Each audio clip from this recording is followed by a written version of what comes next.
What's going on, guys? So today I want to do a video on touching up your motorcycle. So as you can see right here, I had to buy a new rim for my bike.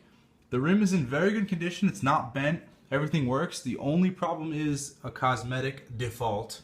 That doesn't make any sense. A cosmetic default. A cosmetic defect, which is some curb bite or curb rash, whatever you call it, right here and right here.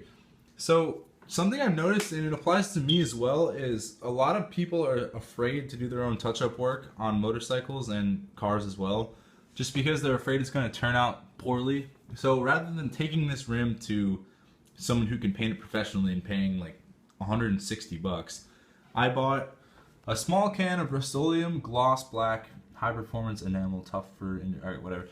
So it's some oil-based paint, and it was $4.95. And then I bought a set of brushes for $3.95, so that comes out to about $8.90, I think. I'm bad at math. But anyway, so I'm going to do a quick time-lapse video, and I'm going to touch up as best I can the curb rash on this rim, and we're going to see how it turns out.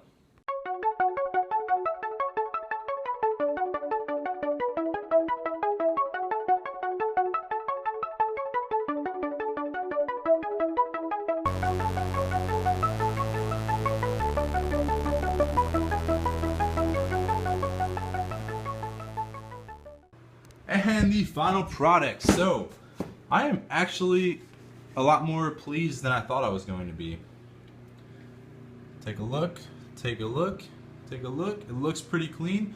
If you sit there and you stare at it like right up face to face, you can obviously tell, but from a distance, this thing looks beautiful. Even from here, I'll show you how close you have to get. You have to get about a foot away before you can be like, oh, I can tell that he painted over it, because obviously my curb rash in the spots that it had, it was actually pretty bad. It was a good like a half a centimeter dug into the rim. So it's obviously going to be dug down and riveted a little bit.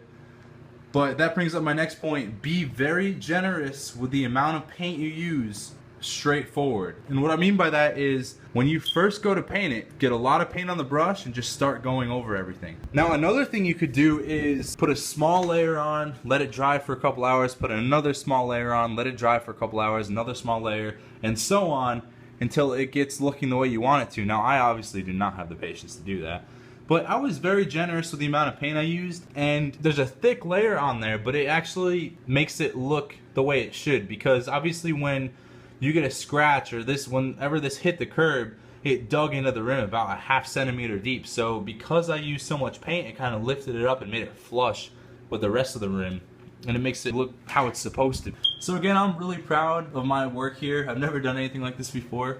This is more so a test rather than a review, but definitely a good can of paint for $4.97 or whatever I paid, $4.95 for this little can of paint.